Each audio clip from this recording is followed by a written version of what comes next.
Salutations!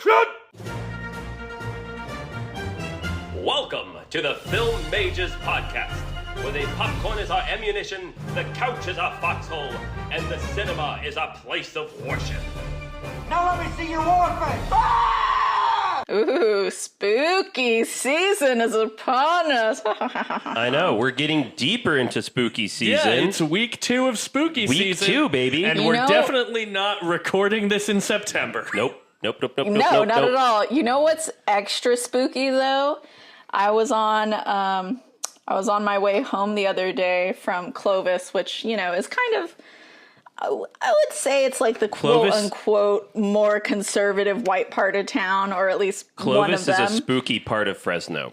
It's you know, some people like to pretend that that's the 99 where everything's run down, but no, the real spooky part is where all the white people are. Yeah, no, for real. Always is. Always is. I've been to Clovis. I didn't like it. Listen, And you know- if you've listened to our last episode, you know that's true. And, you know, I'm always, you know, I'm a staunch defender of like where I come from because I'm proud of where I come from. But I literally got stuck behind a fucking giant truck and they had 2 giant fucking American flags, but they were like the black, like we stand with cops ones in the back. And I was the just fucking thin blue line flag. yeah, I was just, I was like, God damn it. Y'all are so fucking embarrassing out here. What the fuck? Yeah, so in spooky news, white people. Yes. That's it. That's the tweet. and the episode. Yeah, that's all we had. That's for all we this. have That's today. all we needed to say, It's- guys. That's all You we did need. really say it all. Yeah. Well, hello Yeah, I was so everyone. embarrassed Welcome for to them. the Film Majors.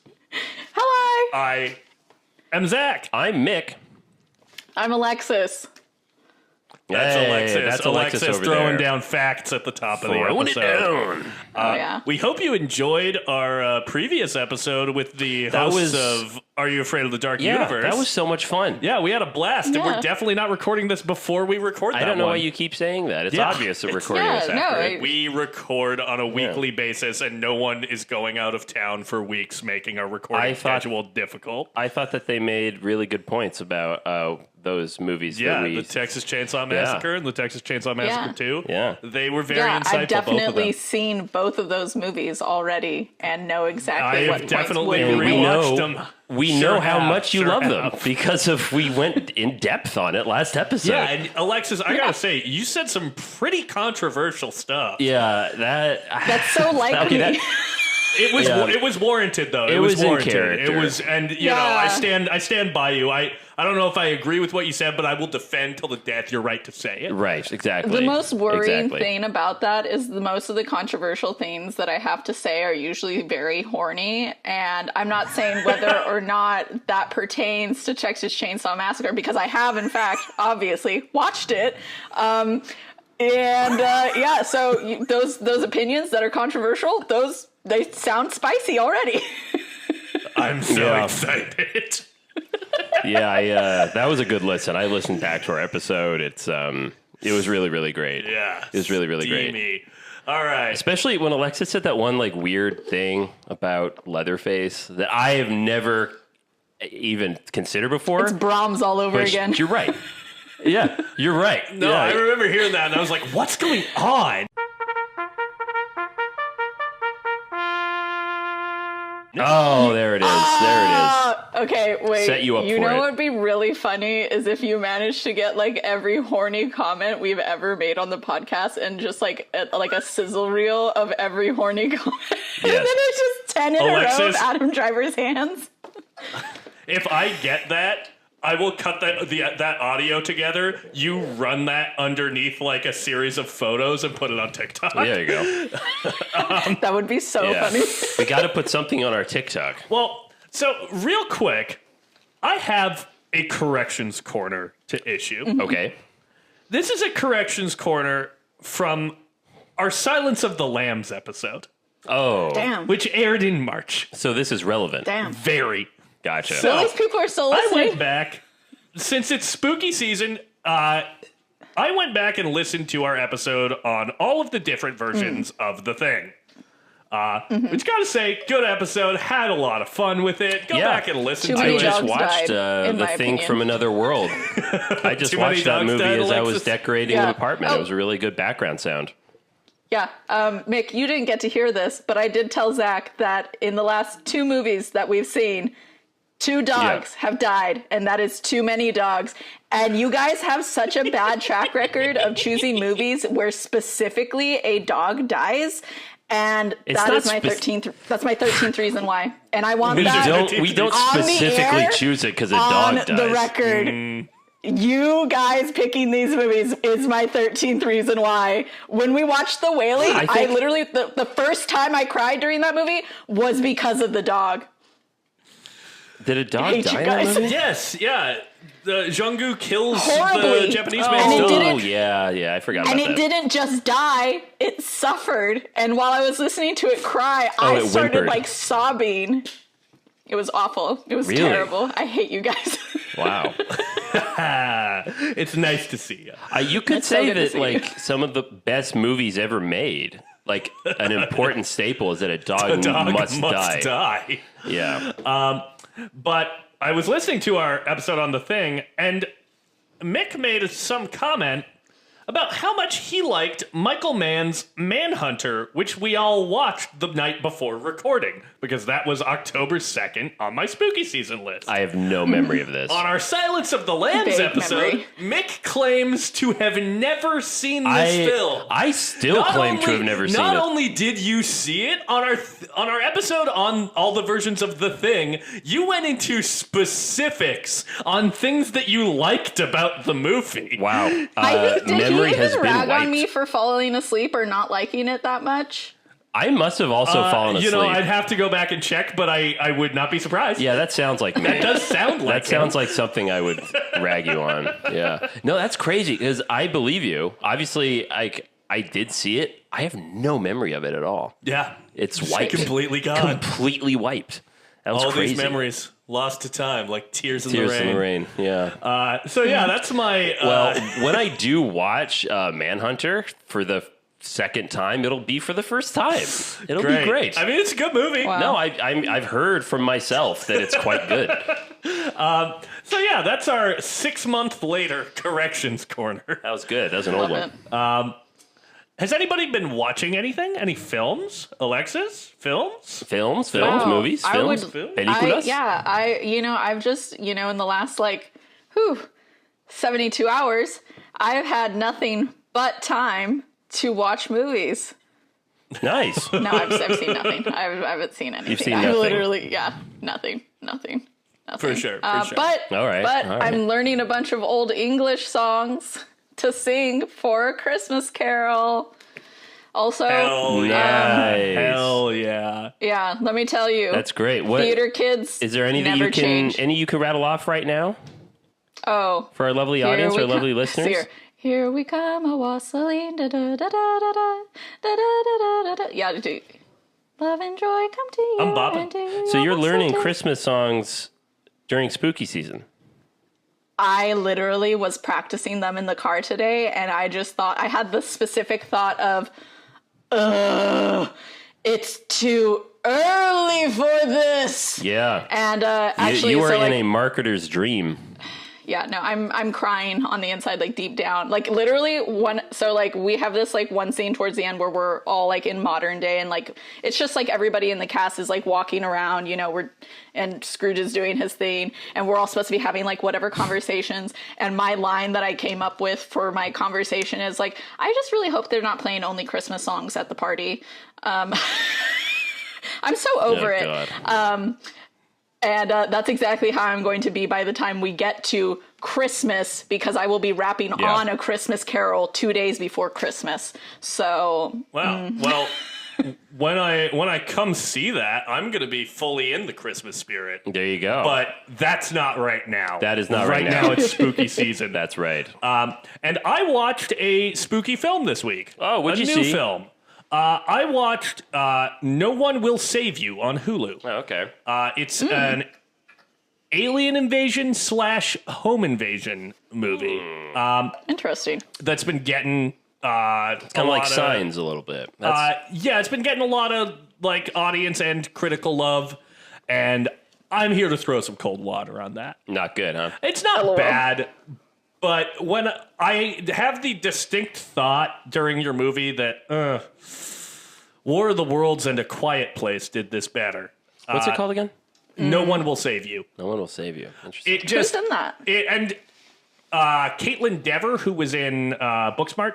She's the lead. It's pretty much a one character movie, and I think she does a pretty good job in it. I don't think the character is super, interesting, and when there are some reveals about her past towards the end of the movie, I didn't think they were particularly interesting. I think a movie like that kind of lives and dies by its like creature designs in some ways.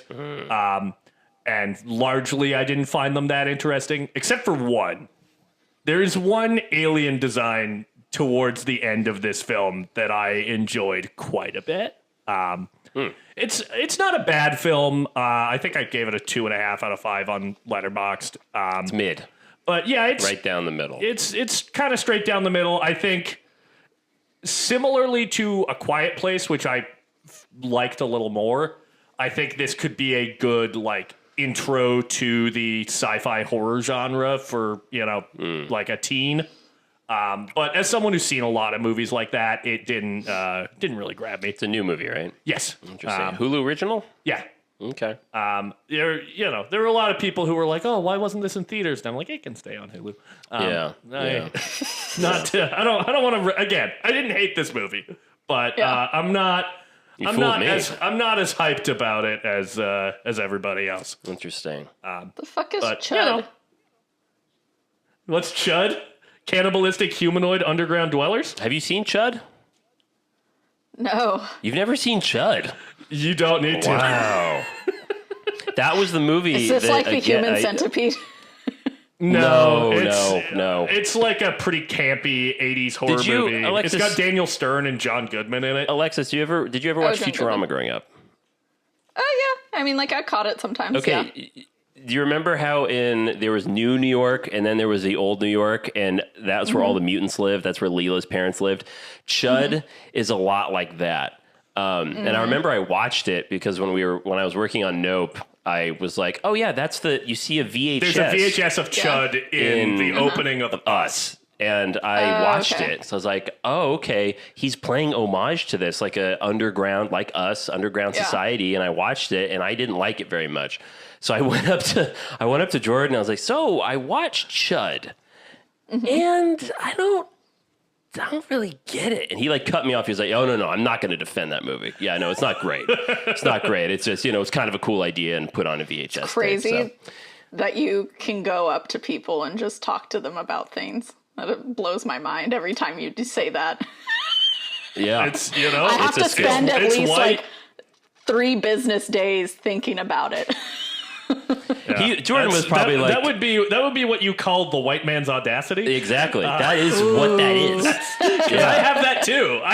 Okay. I'll just go talk to people. Yeah. The only My dad's Futurama great at that. episode I distinctly remember is the one where you finally find out how Fry made it to the future, and then there's just the end of that scene, which is just the fact that his dog waited for him for the rest of his life. Again, yeah, that's sad. That's sad. such a sad episode. That's right. The dog died in that. Such. Yeah. He died waiting for him outside of this pizza place. Brutal. What a bummer. Arguably what made that show so good. Yeah. Really pulling on the heartstrings. Yeah. Dog has to die. Oh my God. I love dogs. Must love dogs. So, speaking of dogs, I watched 3 movies. Whoa. Yeah, You dirty dog. You dirty dog. Oh, also real quick, I've been showing Sloane the Alien movies, and she has been loving them. Oh, really? Yeah. How deep good. into it are you? We're halfway through Aliens.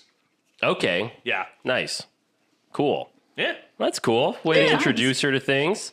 I love it. I have been rolling the classics. I haven't seen anything new for myself, but I watched Wes Craven's Nightmare on Elm Street again, since we're deep in spooky season. Sure are. I've maintained that I'm amazed that Johnny Depp had a career after that movie. He's very attractive, but good God, his acting is not strong.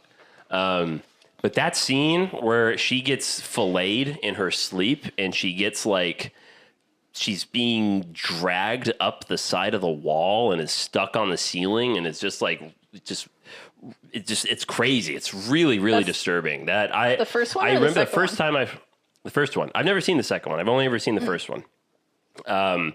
Yeah, I watched that for the first time in college. Do you remember when we moved to the theater portion and we had that classroom with like the big projector and shit like that? Yeah. Mm-hmm. During Halloween, I snuck in there because I had keys to the cage. Nice. And I put on a DVD of Nightmare on Elm Street with a friend. We drank and watched it. It was so much fucking fun. Wow. Yeah. I was shocked how scary it was. That was one of my big sad moments from COVID because, I really wanted to try to work at the cage my senior year, but that was a good gig. Didn't happen. Did not happen. And then I also watched I also watched Robert Zemeckis' Death Becomes Her. Which go back and listen to our episode.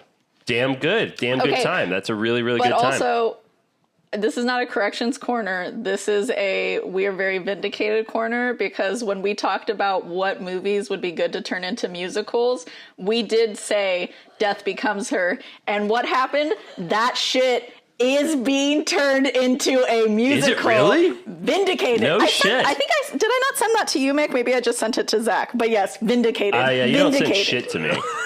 That's so not true. Alexis sends things to our group chat like more than anyone else. That's right. That's such cap. I will not allow cap? you to slander my friend on the cap? show. Lies. It's cap is lies? Yeah, that's cap. Is that a new term? Yeah, cap has been... No, it's not new. Cap has been a term for years. Really? Yes. Yeah, I'm just now learning it. Oh, my God. But, yeah. Bruce Willis is so good in that movie. He sure is. Oh, my God. Go back and listen to that episode. Listen to that episode. You know what's nice about being in spooky season now, as we have been for 2 weeks now? It's the most wonderful time of the year. Yeah. Absolutely. But this is our first time cycling back to a themed month. That's true.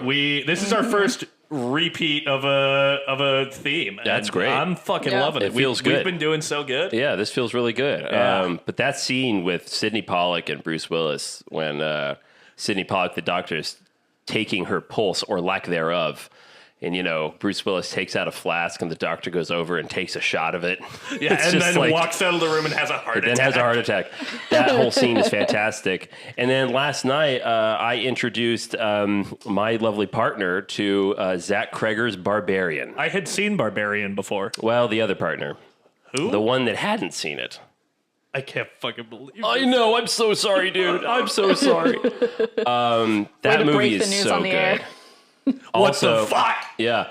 Also, listen back to our Barbarian episode. Damn good time. Yeah, we've been generating some hits. Let's just, let me lube you up a little bit, buddy. Gross. Oh, yeah. But no, she loved it. She absolutely loved it. It was a very terrifying time because she doesn't do ghosts or possession. So I was like, oh, well, you won't mind this. This is just the mutant I live in your walls sort of thing. I'm in your walls, I'm in your walls, And, I'm in your walls, I'm in your walls. she's like, okay, I could check it out. And she was like so freaked out the whole time. But she had a blast. And then afterwards, I got drinks with a bunch of friends. And there was like a pregnant pause in the conversation. I just went... So I rewatched Barbarian tonight, and everyone at the table went, oh, Barbarian. And we all went for like a half hour just talking about how good that movie is. By the time this episode is out, I will have made my dad and his wife watch Barbarian. Oh, really? Yeah, because that is my God.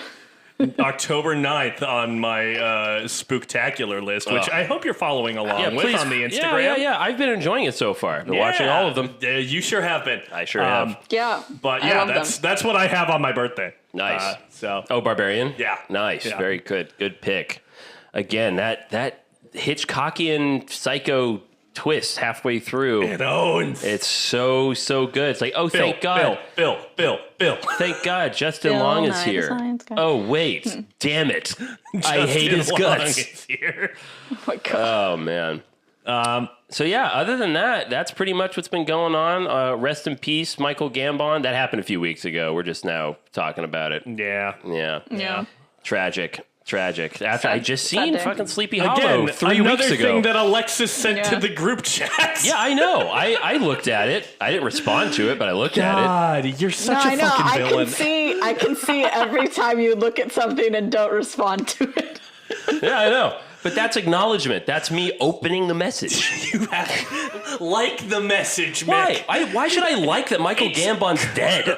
Oh, my Jesus, God. I was surprised you liked it. Like, okay, great. Zach's happy that Michael Gambon passed away at the age of 82. I haven't Googled if Michael Gambon is a TERF or not, so I'm What's a a TERF? He never said trans-exclusionary anything. radical feminist. Oh, I looked it up. He never like went on the record or said anything about it. Michael so, Gambon he's safe. didn't comment. He Yeah. didn't comment Yeah, on whether or not trans people should exist. yeah. Imagine that. He kept it to Imagine that himself. from a British man. Where is he Irish? I don't know. I don't even know. I don't know. If I'm calling him British But, and he's Irish, that's I don't actually think, more I don't think he's offensive. Irish. I'm all, I if you think don't he's have English. anything good to say, I would rather people not say anything at all. Irish English. Okay. Yeah. All right. He's Irish English? Yeah. Interesting. Okay. Well, let's hop out of what's going on.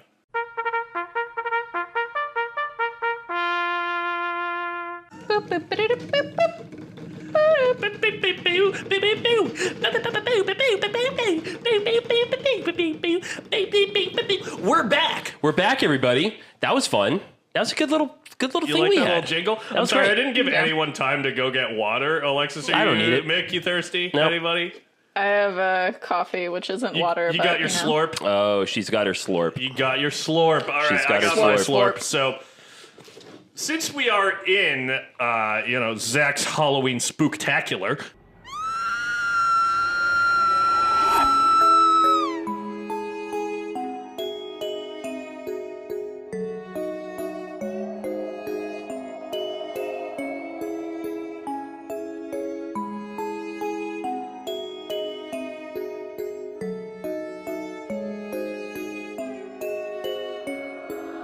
it's time for a big topic. It's time for our big topic of the month.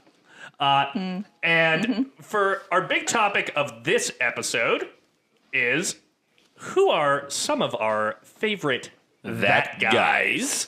Zach, what is a that guy? A that guy is a character actor who shows up in many different films, is reliably good in, wherever you plug him or her in. And while you might not know their name, you know their face.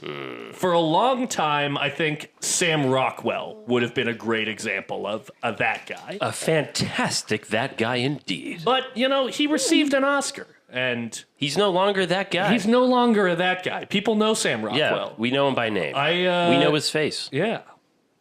So he doesn't qualify. He's relinquished his that guy status. But there are many, many great Many that more. guys who deserve to have their praises sung. on this platform that you're listening to today. So I would like to throw it out to you, Mick and Alexis, my fearless co-hosts of this podcast. Yes. Who are your favorite that guys? Because this was when we were initially talking about doing a podcast. Yes. I think I threw out the idea of doing an all that guy podcast. Doing a podcast That's right. about actors who And- are, recognizable, That's but right. you might not know their name, which I assume there is a podcast that does Probably. that. If you recall, we shot that down really quickly. Yeah, you were like, I That's- only respect the stars. Yeah, exactly. We only talk about the stars here, but we're making an exception today. Basically, I have one. Unless Alexis, you would like to go. Looks like No, she's you snorting go. cocaine over there. What is she doing? She's doing a slurp. She's doing a slurp over there. She's slurping a line up her phone, I nose. forget how close She's doing her the penis best. right there. She's doing her best Jerry Bruckheimer over there. Wow. My first one, my Make sure you put a go-to line for this, item in the budget for cocaine. Alan Tudyk. Alan Tudyk is one of my favorite that guys. You're telling me a guy's got two dicks? Wow. Wow. Wow. Let's just sit in that joke for a bit. Good Yeah. Lord. Your dad must be proud when he He's listens so to you. proud. He must be like, thank God he got my humor. Yeah, my mom's like, ugh. My Lord. But no, I love Alan Tudyk. He played He played the robot in iRobot. He played. Was his name Sonny in that? Did you guys ever watch iRobot with Will Smith? I did, but I could not tell you a single thing about that I think movie. his name was Sonny. That sounds right. But he also played Steve the Pirate in Dodgeball. Oh boy. So good. He's played a bunch of parts. He's in A Knight's Tale. Oh, he's in the Winter's he is in A Tale. Knight's Tale. Knight's Tale. That's what it is. Yeah. A Knight's Knight's Tale. Tale. Yeah. Corrections corner. Very correction quickly. corner. Yeah, I fucking love him in A Knight's Tale. He is so good in that movie. He's so funny. Pain, lots and lots of pain. Yes. He's wonderful. Alexis, do you have a that guy? Who's that guy? Who is her that guy? Who's that boy? Where does it come from and where does it go to?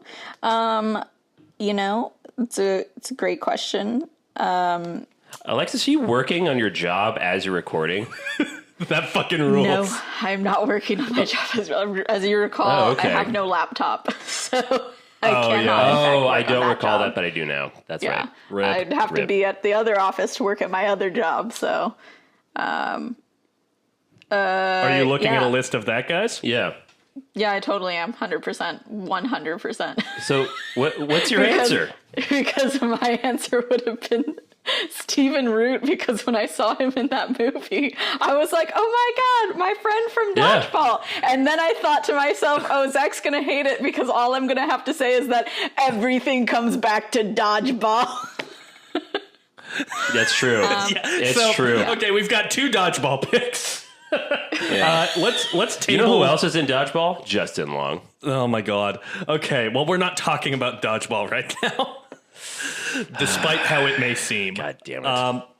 So I'd like to table Stephen Root for just a moment. Yeah, because he's arguably one of the best of all time. Yeah, that is my go-to answer. Yeah, no, same. Of that guy Brother, who we're out I thou. love. Yeah. So good. So good. Mick, do you have any other ones? No, you do one. Well, I just had one in my head and it went right out of my brain, so I need 2 seconds. Oh, John Carroll Lynch. John Carroll Lynch. John Carroll Lynch. Who's that? John Carroll Lynch is in Fargo, and he is in Face Off. He's in he's in Zodiac. One of my favorite films of all time. That's a great Zodiac. pick. That's a really good pick. He is so good. If you need a guy He's who's funny like, and scary. yeah, both extremely menacing and can, turn on the humor and be honestly very sweet in Fargo. Yeah. You cannot do better than John Carroll Lynch. He is just a spectacular actor, and I am always happy to see him show up. He's probably my number 2 go-to that guy pick after Stephen Root. Nice. So yeah, that's a that guy from me. I like it. I like it a lot. I love Harry Dean Alexis? Stanton because I saw him in Pretty in Pink, and I really loved him as the dad, but he's also an alien. And then, of course, he's also in a bunch of other movies, too. So, but yeah, no, I don't know.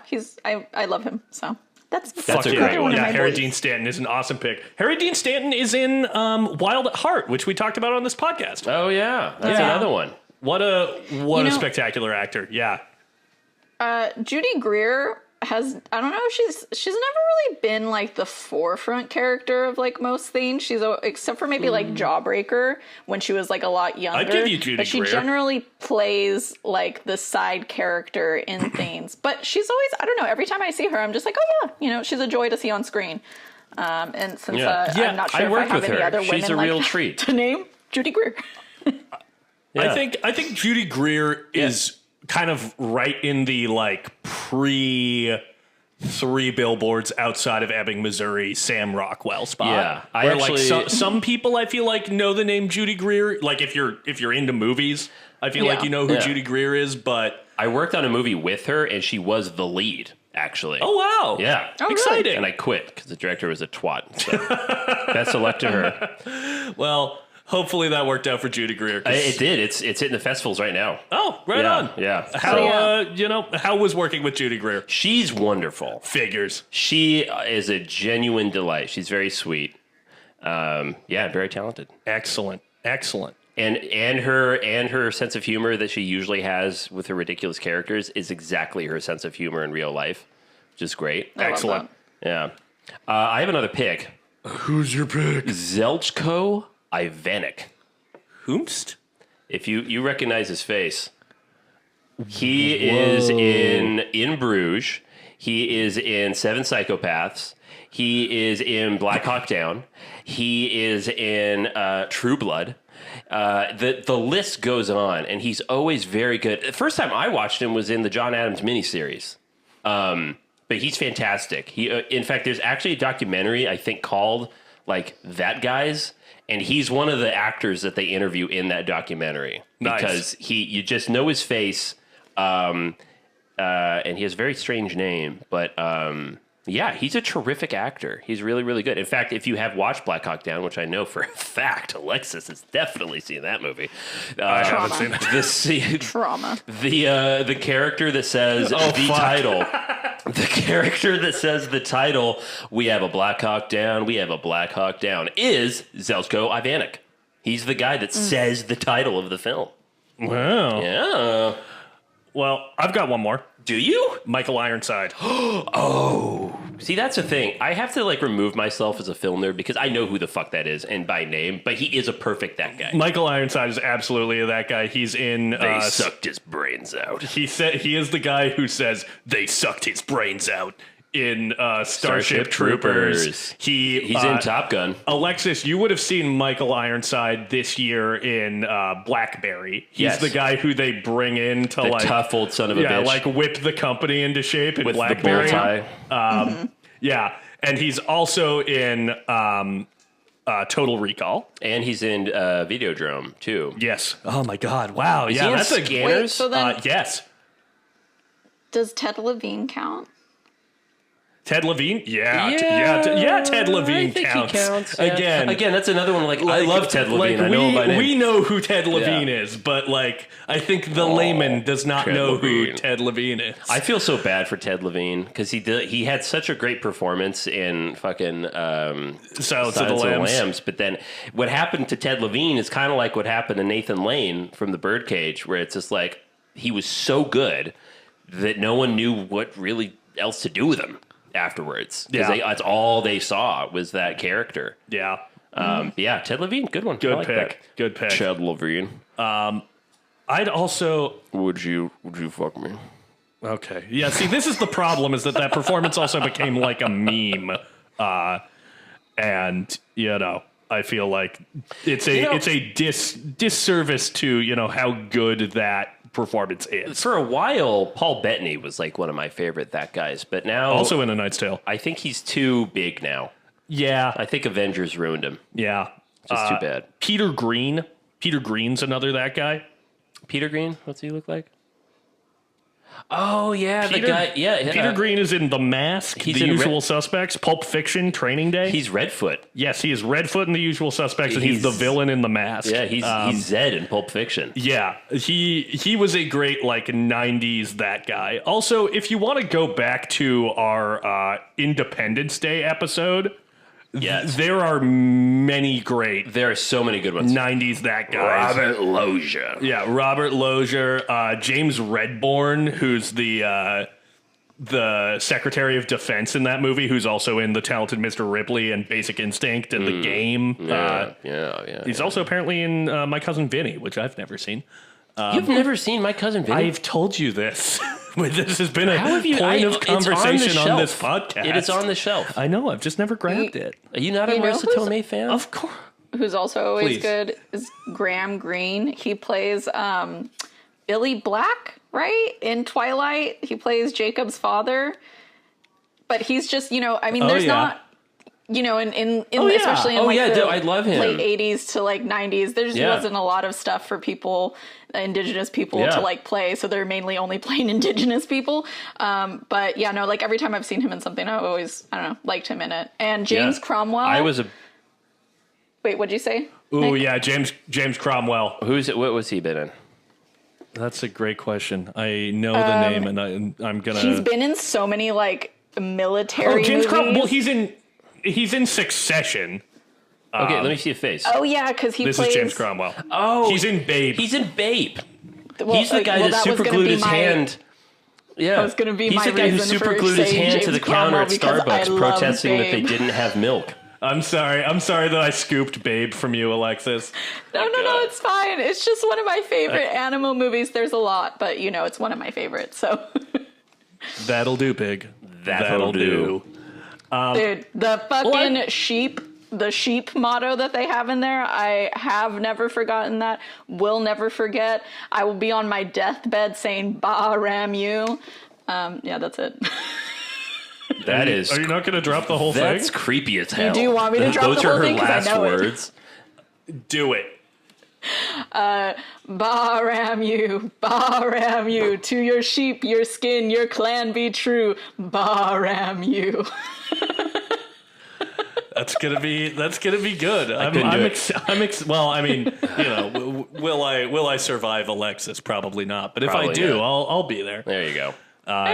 Well, why are we talking about that, guys? That's a really good question. Why the hell are we talking about that, guys? Well, the movie that we're discussing today has at least two, arguably three, one might even say three, in it, of those guys that are in this film. And the lead of this film is that guy. Yes, he's actually one of my favorites. Yeah, an excellent that guy. Yeah, a perfect that guy. And that film is The Empty Man, directed by David Pryor. It's a 2020 film, and it stars James Badgedale and Marin Ireland and the incomparable Stephen Root.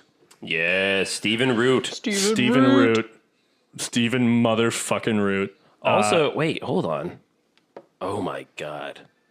It sucked his brains out. Ron DeSantis? Is it Ron Canada or Ron Canada? Ron Canada. Ron Canada is in this, and I distinctly remember him as the guy from National Treasure when he discovers that the Declaration of Independence has been stolen. He's on his walkie going, "Seal all the exits." Oh my God. That's Ron Canada. He's the guy who plays the cop? He plays one of them. The cop who James Badgedale is interacting with the most. Yes. Yeah. Yeah. Oh, wow. Detective Villiers. So here is the synopsis of The Empty Man.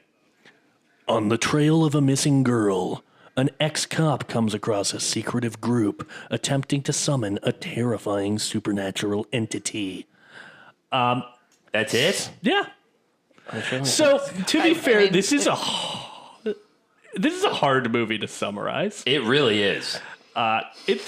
This is in some ways my cure for wellness pick for this year because it is The one that's kind of out of pocket. It is a contemporary horror movie that throws a whole bunch of shit at you and has a buck wild conclusion. It might be a little long in the tooth and not everything might come together, but god damn it, The fact that it is just a movie with fucking balls. The fact that this is the tame version of that shows you just how fucking crazy a cure for wellness is. Because I would argue that really The Empty is. Man is far more normal and regular. Arguably, Than that one of fucking the movie. most fun drinking games I've ever played was when we played. Yeah, Zach, you it fucking to A ignored me Cure for last night when I Wellness. texted you about that. I was at dinner for my girlfriend's birthday and I looked for it. And you don't have I it? looked for it for a while. Well, for one thing, I have it recorded on our Cure for Wellness episode. I rattle off all the rules. Okay, nice. But I have a picture of it somewhere. I just couldn't track it Hell down. yeah. But yeah, The Empty Man. Alexis, you had never seen this Yeah, film before. Alexis, what did you think? What did you think? Lay it on us. Well, I at first tried to watch this movie after I got out of rehearsals, and not gonna lie, Good choice. the first 20 minutes, because it was like 11 p.m. when I started rolling this. The first 20 perfect. minutes, I was like, I don't know if I'm gonna be able to go to sleep. If I finish this. So I actually turned it off at like 25 minutes and I went to bed and I woke up and I watched it at like 7 in the morning instead. Oh, really? Which much less creepy, much less scary when you watch it in the morning light. I I genuinely watched it from 1 a.m. Yeah, no. I watched it from 1 to 3. No, I also made sure to watch it when it was nighttime. It needs to be dark. because then I would have gone to bed at like 1, and sometimes what happens is if I'm like having a hard time going to bed, I'll wake up throughout the night, and I definitely did not want to wake up at the devil's hour at 3 a.m. because that would have been like, oh no. Because that comes up so many times in the movie. What is the devil's hour specifically? It's the hours between, well, you generally, because, so they say that Christ was, like, killed or was on the cross, died at like 3 p.m. So they say that is like the most holy hour. And then the exact opposite of that would be 3 a.m. And so they say that is the witching hour. That's what I've heard too. The devil's hour. But it can be basically anything between 3 to 4 a.m. That's why when I watched the movie The Exorcism of Emily Rose, Laura Linney keeps waking up at 3 a.m. exactly on the dot and can smell smoke. And I've always been terrified that if I wake up exactly at 3 a.m. and smell smoke, then I know that the devil is there. So should I be uploading all of our spooky season episodes at 3 a.m. instead of midnight? Hell yeah, you should. Let's curse ourselves. I think I will have been doing that. Yeah. So Alexis, you watched it in the morning. What did you think? I did. So it was, I feel like the first 20 minutes were the creepiest for me, but when he got to the, I liked it. Like you said, it kind of, it's a very big concept, and the execution of it is kind of like, oh, okay, some things don't quite add up, but like, who cares? It's just a spooky movie. But there were some genuinely like very unnerving moments, like when he gets to the campground or whatever, and he starts seeing all these people like running around, like the cult members like running around in a circle, but it's like all at the same time, so you can hear them stomping around like in sync, and then he kind of goes takes one towards step them back, and then they stop. Yeah. And then they're just staring at him, and like it was literally me on the couch, and I was like, "Oh fuck no!" See, I like to watch scary movies by myself sometimes because I like to be able to like yell at the TV and be like, "Oh no, fuck that!" Yeah, and that is exactly what happens for the rest of that scene. Because he starts to back away, they take one step towards him, he takes another step back, they take one more step towards him, and then he's like, fuck that, and I was like, yeah man, go, go, go, and he starts running, and then they're all running after him, and I was like, I was terrified for him. There's nothing that freaks me out more than like people moving in sync, supposedly like possessed by something slightly, like, I don't know, that for me is like a very creepy thing. Like, with anxiety, you always feel like people are kind of like watching you sometimes, but for that to be something that is a real phenomenon of like, oh no, these people are aware of you and they are watching you, so much worse. Yeah, that scene where he goes into the cabin and finds that VHS tape. First, he sees the stuffed bear, starts playing it, and then the camera tilts over and you see that bear is gone.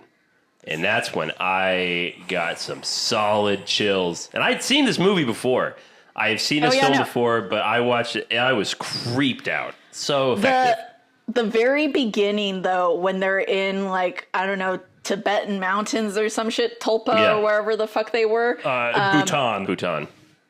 Okay. So, like, this guy, he's lost his shit. He tells him, don't touch me or you're going to die. I'm just going to let you know the same thing that I said with the kid thing, that I would leave that kid behind. I don't care. I will leave you behind. If you start saying some freaky shit like that to me in a fucking cave where there's a skeleton, your ass is literally getting left behind. Someone else can carry you up there. But when they finally make it to the little house and they're like hanging out for a bit, the boyfriend who was like, like out of his head, clearly being possessed by something, at one point while his girlfriend's sleeping, you see him over her just like muttering this like chant, and that was really creepy. But then the next day, the other couple leave to like, I don't know, go get firewood, to go do something, right? And she hears knocking on the door. And there's like a storm going on, so there's snow everywhere, very low visibility, and she sees this kind of figure in the distance, and she starts being like, "Oh, can you please help us?" Da, da, da, da. And then she realizes that the figure doesn't look quite right, and she rightfully so finally realizes, get the fuck out of there. But the way that the thing was just, I don't know, I guess it's like you would say the creature design was very effective, very creepy. The way that it moved was very unnerving. I didn't like it. It gave me the heebie-jeebies. I had to turn the movie off after that. Hell yeah. Nice. A plus then. Yeah, like, honestly, back to Alien, so we don't really see the entity that this cult is trying to summon. The closest very we get, clearly. The closest we get is the Skeletor guy. Yeah, we see this like weird looking skeleton with massive hands and a lot of fingers. Yeah, these things coming out of its back in this cave that a hiker falls into in the prologue of this film. And I felt like both the skeleton and in, spoiler alert, in the end of the film when our protagonist is being taken over by this creature. Yeah. Both of those designs felt very H.R. Geiger to me. They felt very Alien. The skeleton, at the very least, yes. That's very H.R. Geiger. Yeah, and I loved that.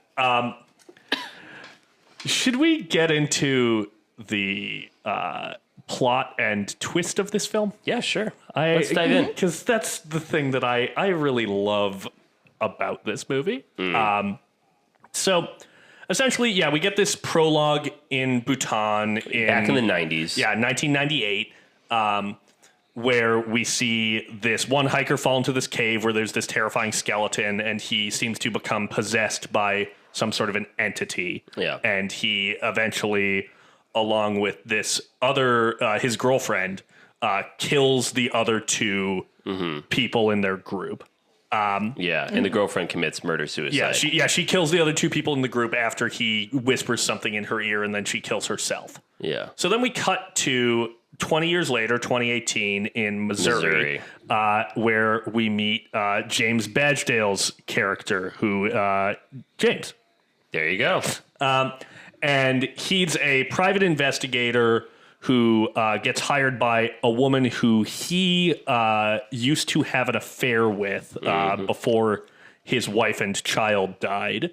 In a tragic accident. In a tragic car accident. Yeah. He gets hired by her to find her daughter who's gone missing. And teen daughter. Yes, her teenage daughter, before she went missing, did this thing with her group of friends where she blew into a bottle on a bridge and then whispered, "The Empty Man." Yeah, because that's the whole thing, where if you're on a bridge at night and you have a bottle, you blow into it so it whistles, and you say "the empty man" while thinking of him. And then on the first night, you hear him. On the second night, you see him. And then on the third night, he finds you. Yeah. Which is great, by the way. I love it. Even saying that, I get chills. It's very Bloody Mary. It's a good pitch. It is, yeah. That's the other thing I love about this movie is that it sets itself up to be like kind of a tacky teen horror movie. Which is, I'm sure, what the studio kind of wanted. Yeah, and for a brief moment at the beginning it is, because, James is trying to find these kids who, did the spooky ritual. Most of them are missing, other than the girl who told him about this. Yeah. He goes out to a bridge and he finds that he hears the tapping. Yeah, he goes and looks under the bridge, and all of the kids who were with the daughter of the woman who hired him have hung themselves, except for the girl who told him about what happened. Then she kills herself in her bathroom, but, while being attacked by this entity. Oh, yeah, she's at a spa. You're right. Correction corner. Thank you. But yeah, after he finds these... I had this moment while I was watching that scene where I was like, why is her bathroom so nice? And then the officer later was like, she was found at a spa. And I was like, oh, that's why her bathroom's so nice. It's not a bathroom. Yeah. No, I thought the same thing when I saw it the first time. But well, I mean, she kills herself, but let's be real. this entity, Because you kills her. see in the mist and the fog of the sauna, you see this figure, and then grabs some scissors and starts stabbing her in the face, and then it cuts back, and it's actually her killing herself. Yeah. You can see her eye just kind of like. Yeah, it's gnarly. But then, while investigating the deaths of these kids and trying to find Amanda, this girl, James finds this leaflet for a place called the Pontifex Institute. Yes. Which is this our first cult film? I believe it might be. Good Lord. Wow. Look at us. that. Who'd have thought? I fucking love a cult I film. know. You love cult movies. I do. I mean, you just love cults. Yeah, I know, and I want to start one. And exactly. Yeah, that's a large part of why I've started this podcast. What's the saying? You make a lot more money as a leader, but you have a lot more fun as a follower. Yeah. But James goes and investigates this cult that he goes and visits the Pontifex Institute. Jesus, you've thrown me off by your drinking of your water. Oh, I'm so sorry. Yeah, no, stay thirsty. I'm so sorry. But yeah, Please he goes and investigates this cult because he's found this leaflet in Amanda's room, and on the back of it is written Tulpa. And he goes and investigates this cult where he hears Stephen Root, who is one of the leaders of this organization. Yeah, just talking some bullshit. Yeah. Some expert level bullshit that Stephen Root is spewing. But largely talking about, nothingness and, the Nietzsche. You stare upon the void and the void stares back upon into you. Yeah. And how, if you repeat something enough, it just becomes gibberish. Yeah. Like But a name. he also says the Empty Man. Yes. Which is a meditation that they do. And he claims that it's what? Oh my God! See, now I'm trying to fucking buy into his bullshit, and it's like it's pointless. Hard to explain what he's actually talking about. But He essentially, transmits, we receive. Yeah. Yes. So essentially, yes. Thank you, Alexis. There we go. There it is. Yeah. She said it. Thank you. We don't need to go any further. This cult wants to bring this entity into being. You got to stop saying entity.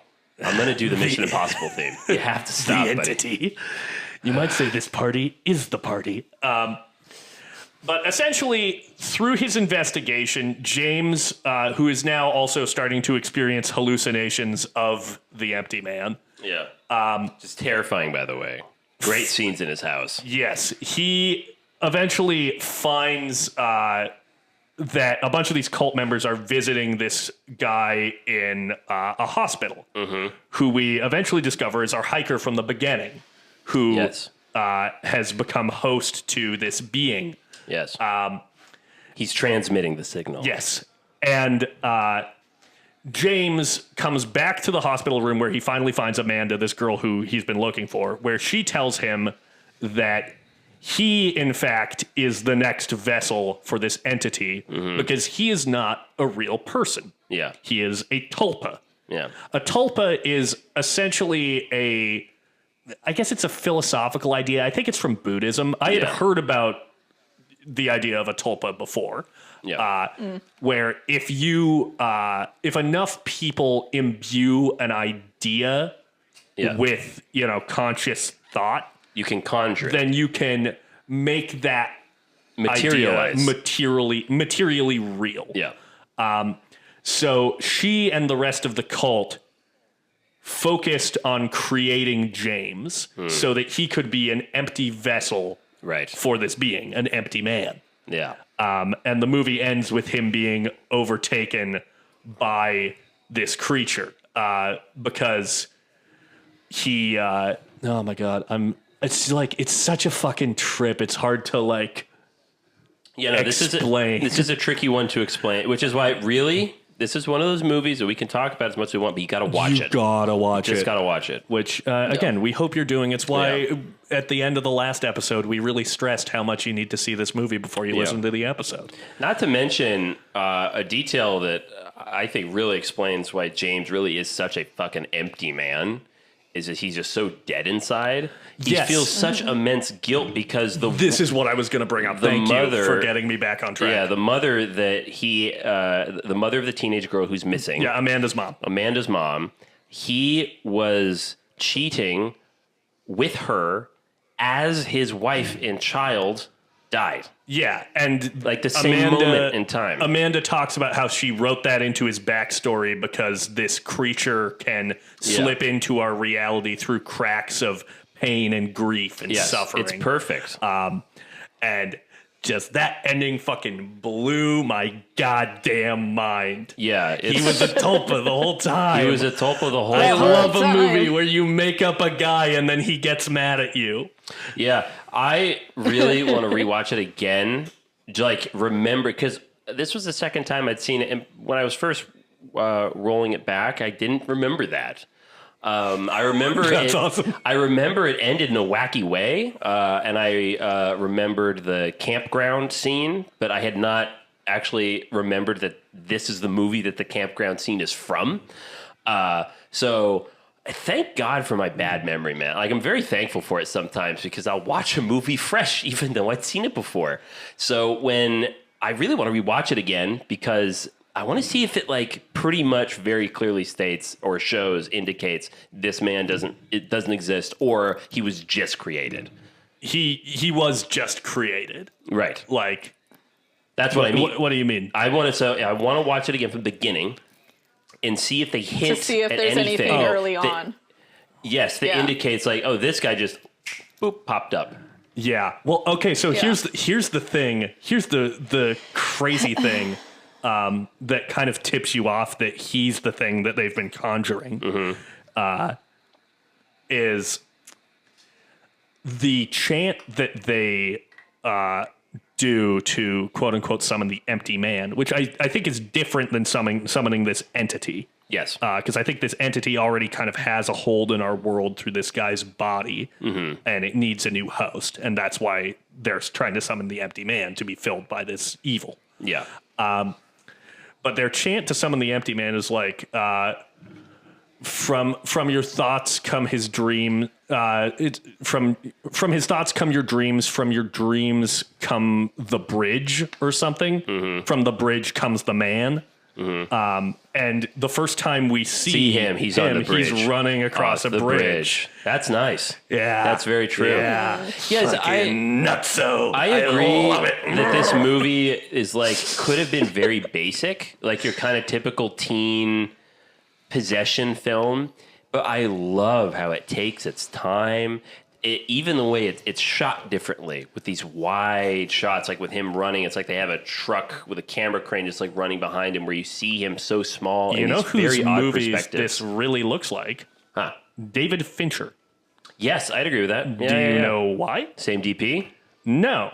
David Pryor, the director of this film, which, by the way, this is a first-time feature. No shit. He has never made a feature film before this, and I don't know how he got the fucking money to make this, because this was not a cheap film. I believe, yeah. He got his career started by working as the, like, DVD documentary filmmaker for David Fincher. Oh, he does all the behind the scenes stuff. all the behind the scenes documentaries on Fincher movies, starting on like 7, I think. And you can very much see that influence in the way he makes a movie because, like just the like intricacy of the way he frames a shot and like the way he lights really, really evokes Fincher to me. And like, you know, I mean, David Fincher is just such a fucking like precise, elegant filmmaker that like if you're gonna ape a guy and you're gonna do it well, he's not a bad one to emulate. That explains a lot. Yeah, sorry, Alexis, I've been fucking yapping, and you watched this movie I think most recently. How'd you feel about the dog?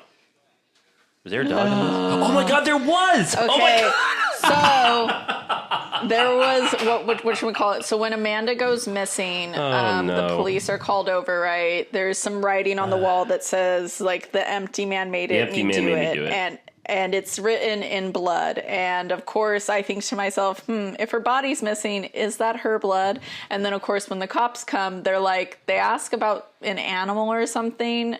And then the mom's like, oh, wants to know why. And he's like, oh, because blood isn't human. And my immediate reaction was, it better not be a fucking dog.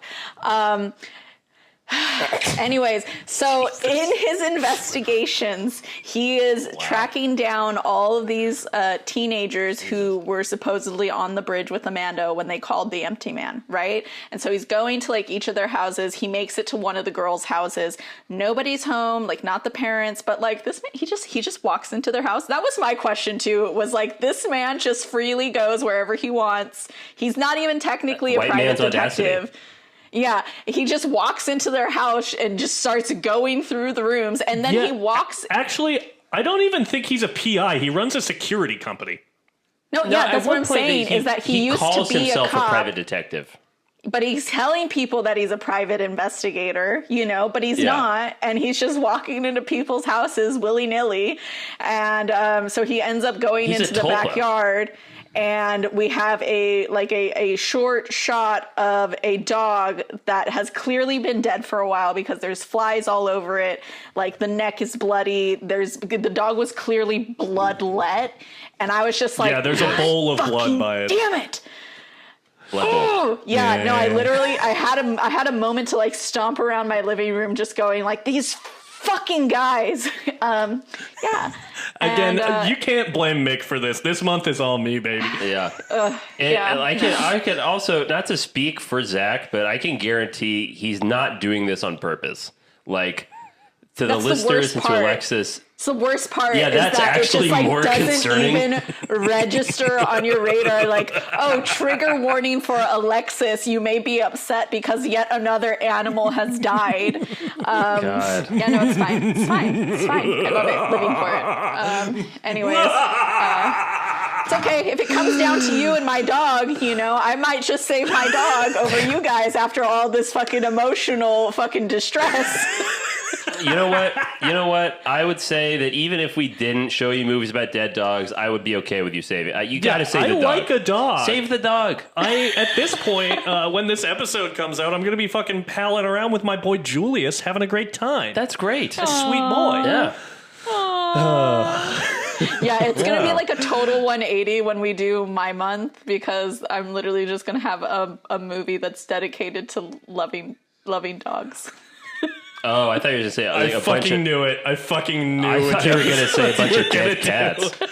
That's better. That's better. All right. Well, I'm kind of excited. Yeah, you're kind of excited. It's because you like dead dogs. No, what? I was talking about what Alexis just said. We just established that. Yeah. Well, anyway. I wouldn't say that he's partial to dead dogs, but I feel like you get a real kick out of my not getting a kick out of it. And that's about everything you need to know about our friendship.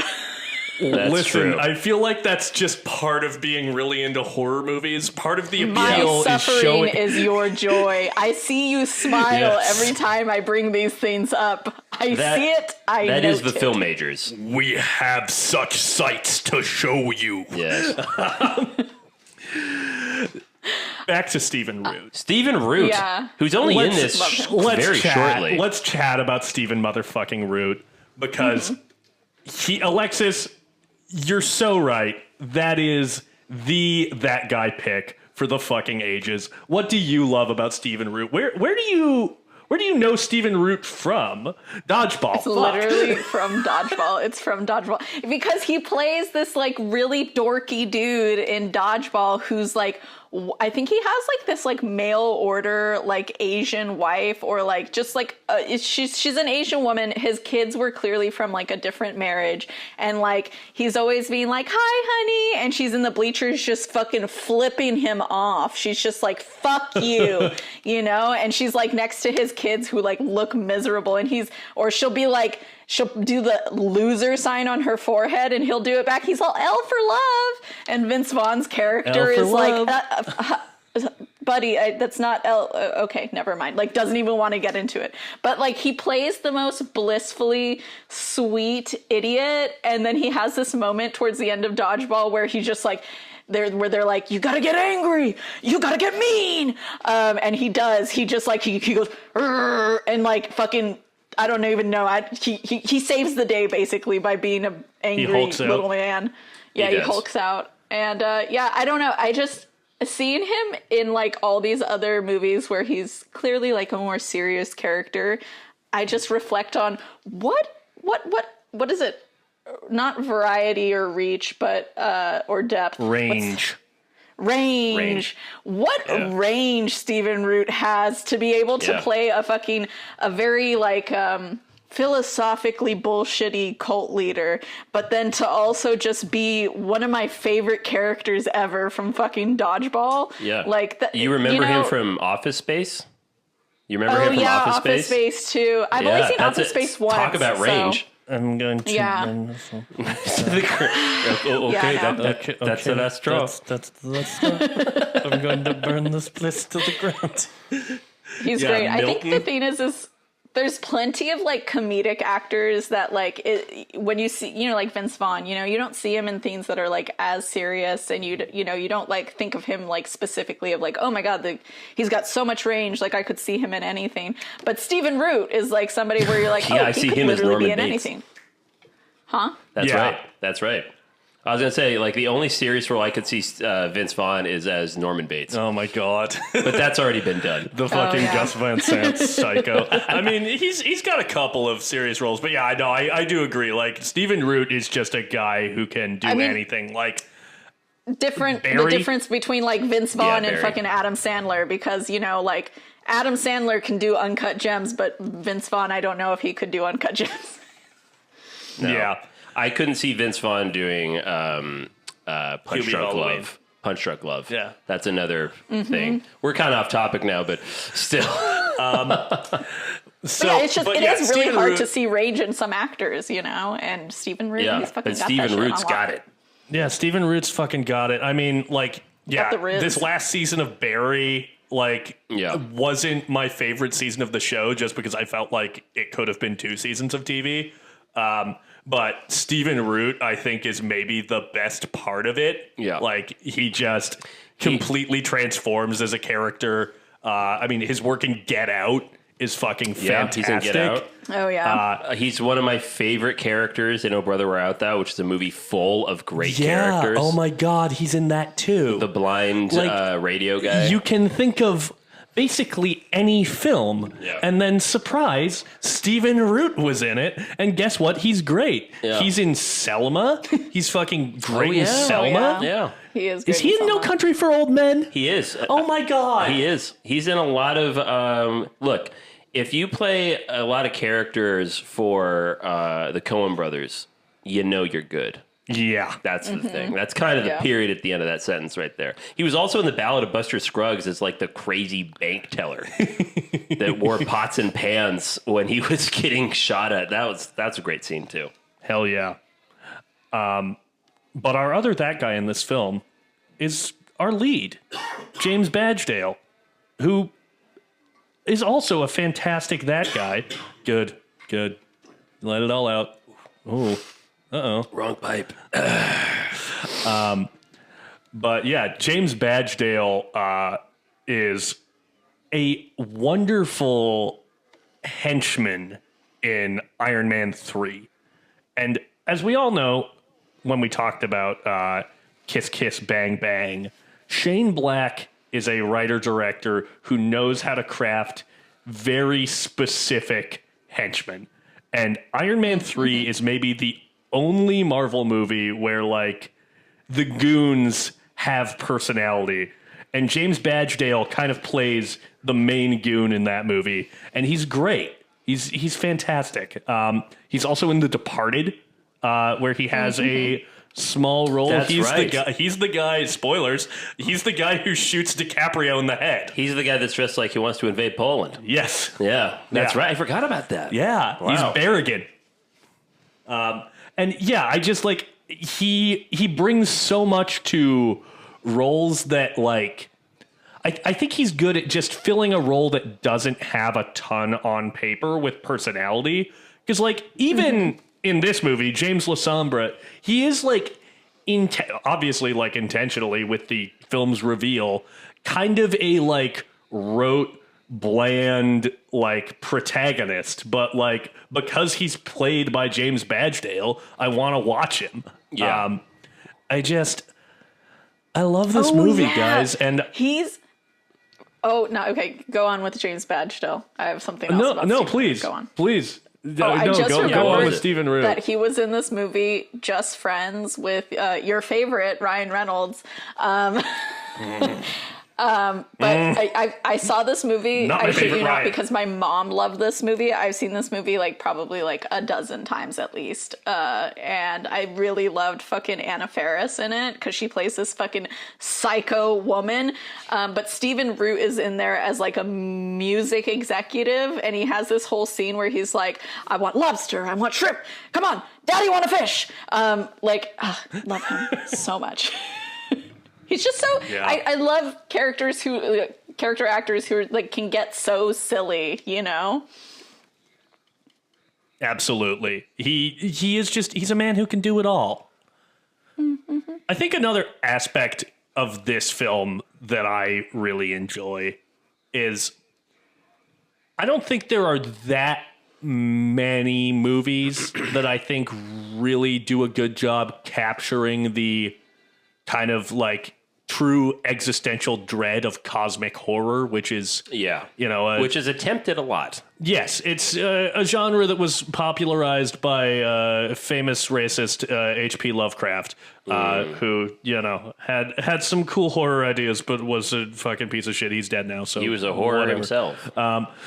Yeah, but Stuart Gordon had a lot of cracks at it. Yes, and I think the Stuart Gordon movies are very fun. Yes. But I don't think really tap into like the dread of like how small and insignificant humanity really is in the universe in the face of something greater and unknowable to us. Yeah. And I think this movie and a movie that has some similar plot elements, In the Mouth of Madness, tap that in a really like compelling way. I like Mouth of Madness, but I think this does a better cosmic horror. I think it captures that sense of dread more. I do like In the Mouth of Madness more. That movie's fun. There's also a lot of horror films that deal with ancient evil or ancient energy. And this movie, I think, really captures just how ancient this really is. Like, this goes back to religion for thousands of years ago. How long the Empty Man has been here before it's like humanity. a Buddhist meditation, the notion of the Empty Man. Which I really dig that. Yeah. Because there's like isn't there like in the beginning, there's like throat singing too? Like at the very start? That's a great way of getting me all juiced up for a film. I love Mongolian throat singing. Yeah. I do. I'm crazy for some throat singing. That's why I fucking love Dune. Where is it? I know. It's so sad. Oh, man. Do we have any other... well, one thing I want to say, I have to shout out Chris Stuckman. Yeah, we really should. Because we should go into like the production of this film and what happened with that. Yes. So this movie was one of the last films that was like in either pre-production or production when Fox was acquired by Disney. Yep. And one of the stipulations of that merger was that Disney had to give all of the Fox releases that they had that were, in production when they acquired the company, they had to give all of them a theatrical release. Mm-hmm. So Fox was like kind of, I think, about to pull the plug on this movie when the merger happened. So it was expensive. Yeah, it was incredibly expensive. Out there. It's weird. It, I believe was a global production. they were shooting in South Africa for a lot of the movie. And I think that I want to say that the opening did shoot on location, maybe. Wow. But yeah, it just had this like really elaborate production. Because as I was watching it, I was like, there's no way this was cheap. And, kind of got poor test scores when it was shown to, audiences by the studio when they were trying to settle on a final cut. And eventually Disney, when the pandemic happened, Disney was like, oh, here's what we're going to do with this movie. We're going to dump it in the middle of the pandemic in like September or something. Yeah. It was after, Tenet was released as like an attempt to, in theaters or streaming only? I think it was briefly in theaters and then, got like tossed to HBO Max or something. I remember no advertising for this film. It was not advertised. They didn't spend any money on that. I found out about this film from Chris Stuckman. Same. Mick, if you would like to explain who Chris Stuckman is. Yeah, so Chris Stuckman is a YouTube movie critic who's also now a filmmaker, which is really exciting. He's been on YouTube for, I want to say, at least 10 years, maybe longer. Yeah, I think longer. And he's one of my favorite critics. I think he has really good taste in films. I've been watching him since I was, in high school. And he's actually had some impact on the industry. He's made some video essays called The Problems with Horror Movies Today, The Problem with Action Movies Today, which kind of just goes into detail of how during the 2000s and 2010s, things were kind of average with those genres when they didn't used to be in the 80s and 90s. And maybe I'm giving him too much credit, but it seems like things have been changing. And I know even Chris Stuckman, who has met some filmmakers, have said that those videos have actually been shown to executives. Wow. That we as filmmakers agree. Clearly, public opinion, for better or worse, does matter. And because of his opinions, and he has a lot of followers on YouTube, he uses his platform to help out with cinema and filmmakers. Do you think this podcast has been shown to any executives? Do you think they learned what gooning is from us? No. As much as I'd like to, I don't think that's happened yet. Well, they could hear me talk about cum so often. But yeah, Chris Stuckman, he did a video just dedicated to the Empty Man, and it got a lot of people interested. Yeah, it started trending on Twitter. Yeah, it kind of before it got ruined. It was like one of the first instances during the internet age where something that was completely ignored kind of became a cult following. Got a cult following. Yeah, ironically, in real time. In real time, and yeah, that's honestly how I discovered this film too. I had heard about it, and then you showed it to me, Zach. Yeah, and like I'm sure the test audiences, I didn't really get it when I first watched it, but I did know I liked it. I really enjoyed it. And then on a rewatch, yeah, it's so good. It is such a good film. So thank you, Chris Stuckman. I know you're listening. Yeah, shouts out. I also became, enamored with this movie because I believe right when it came out, there was a bit that I was doing with my friends where my friend Seamus was like, yeah, no, I had dinner with my Uncle Jim. And we were like, what? Your Uncle Jim? You've never mentioned this relative of yours before. And he was like, yeah, I see him a lot. And we're like, no, you don't. Jim's a tulpa. And essentially it became, don't invoke Uncle Jim. Do not give him your thought energy. It's a tulpa that Seamus is trying to create. You're going to invent him. Uncle Jim will be made manifest in the flesh. So, that was a bit that was happening right around the time that I saw The Empty Man. So I was fucking primed to love it, and I still do, because I think the notion of a tulpa is also very funny. Is it? Yeah, you just got to make up a guy. It's making up a guy. It's making up a guy and then being mad at him.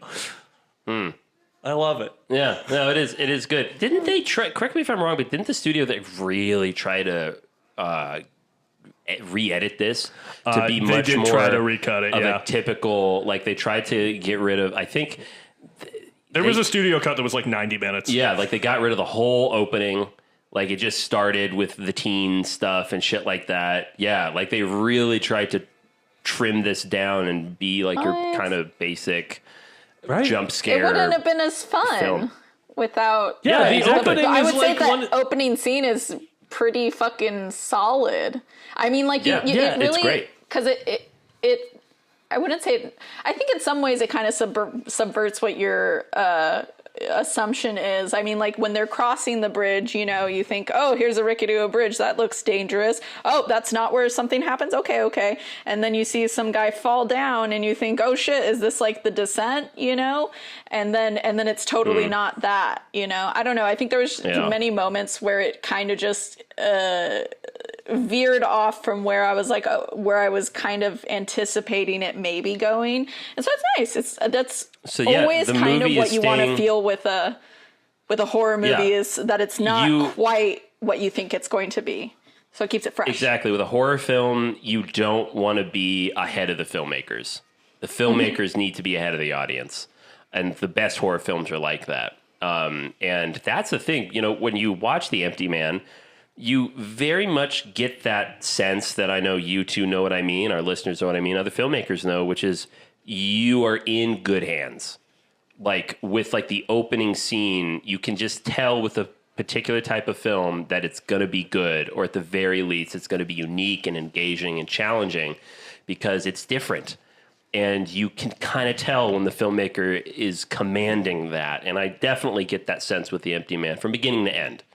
That you're in safe hands. So, what's the name of the David Pryor. David Pryor. Props to David Pryor. So, since we're you know the writer's strike has now ended, and you know by the time this comes out, the SAG-AFTRA strike may be over, maybe in the final stages of negotiations. Here's hoping. When production does start up again, some studio give David Pryor money to make another movie, because currently the only thing that he's made since, because this was in production in like 2016 or something. Yeah, it's an old movie. Like it took a long time to actually be released to the public.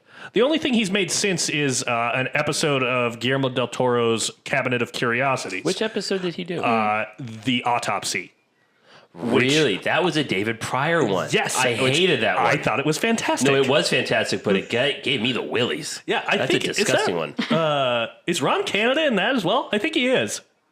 I think he plays the cop in that. Is he the cop? I want to say. I just remember F. Murray Abraham. Yeah, but I think, I'm pretty sure that's Ron Canada in that as well. Wow. But yeah, like he again, not to spoil anything about that episode, but the man knows how to do cosmic horror. Yeah. And like, that's such a tricky genre to tackle.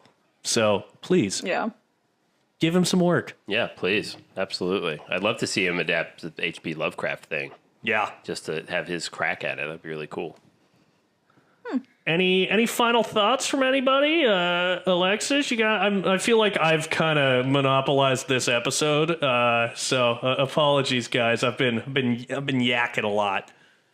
No, I think my main takeaway is I would actually recommend this for people to be like, oh yeah, give it a watch, because at the very least it's surprising, like you think it's going a certain way in the beginning, then you finally get to the part about the young lady and you think, oh, it's just going to be something like Bloody Mary, and then it takes another veer and it's like, oh no, it's about a cult, and then it's like, oh no, it's about some sort of even higher being. I don't know. I don't fully get it. But you know what? I don't need to fully get it. I just need to enjoy it. And it was fun.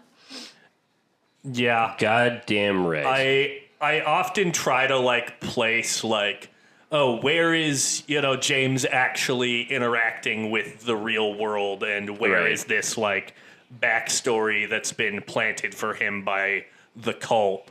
And, does it totally add up? I don't know, but the vibes of this thing are fucking immaculate. Well, it kind of reminds me of. It kind of reminds me of Go ahead, Mickey. I was going to say it kind of reminds me of The Wailing. In terms of a movie that doesn't, if you really think about it, I mean, it makes sense. It does. It does make sense, but it doesn't give you all the answers. it encourages exploration. It encourages conversation with the viewers to kind of figure out what is really going on. Yeah. Alexis, what does it remind you of? It kind of reminded me of, in Joker with Joaquin Phoenix, where like, oh, you realize where it's like, oh, whatever his reality has been hasn't been exactly what it has been, basically. Like, he hasn't been talking to this woman, but I think that the Empty Man does actually do it better, because you're left thinking, what was the reality? Did any of that happen? Yeah. Yeah. It leaves you with some ooky spooky existential dread. Yeah, this man, I got such chills watching this film. This just like The Wailing creeped me out, and those are both movies I've seen before. Yeah, creep me out. Well, the good pick, good spooky season movie. Thank you. Good Lord. Well, Woo. I think we've probably said all we need to say on The Empty Man, and I think that I can let you guys know what we're talking about next week. Yeah, I'm really curious.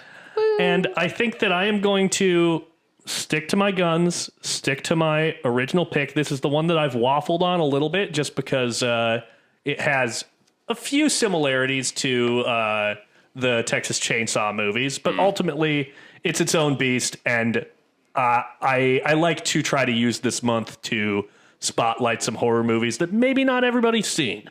Yeah. And so that is why next week we will be talking about Antonia Bird's 1999 film Ravenous. Oh, joy. And Guy Pearce. Ravenous is another movie that is just so many we literally could have done that guy topic for Ravenous as well, because it stars Guy Pearce, Robert Carlyle, and David Arquette. We love David Arquette and we love Robert Carlyle. We do love David Arquette and we do love Robert Carlyle, and I like Guy Pearce. I don't know if I Who's love also Guy Pearce, in but I Iron do Man like 3. him. He is. That's Wow. right. Well, it all comes back to Iron Man 3, which is a movie that's pretty good. I enjoyed it. Yeah. And You know if what you I'm want to gonna find, rewatch? Oh, sorry. what are you gonna rewatch? Oh, I'm gonna rewatch Buffy the Vampire Slayer, the original movie from the 80s, because David Arquette is also in that movie, and I forgot. Oh, I that. didn't know Hell that. yeah! Hell yeah! Yeah, so I got to give that a rewatch and see if it's still good. Nice. Yeah, let us know. I'm curious about that. Yeah, keep me in the loop. I'm a big fan of Ravenous. It's such a weird film, and it's one of those movies that is a good test film for your friends. Yeah. Where it's like, so here's a movie that I like. How do you feel? About it? Yeah. It's kind of a love it or hate it type film. Yes. And if you want to find it, you can rent it wherever you rent movies. It's available on most things. Yes, to rent. Nice. But, I can't wait to talk about it with y'all. I'm very excited. Yeah. And yeah, if you want to find us, the Film Majors, on social media, you can find us at Film Majors Pod on Instagram, Threads, TikTok, and Blue Sky. And if you want to shoot us an email, let me know if you're following along with the Halloween Spooktacular list. This episode is coming out on Friday the 13th, which means that today's film is Blade. So let me know if you've been watching along. Oh, hell yeah. And email us at filmmakerspod@gmail.com. Amazing. And with that, stay spooky.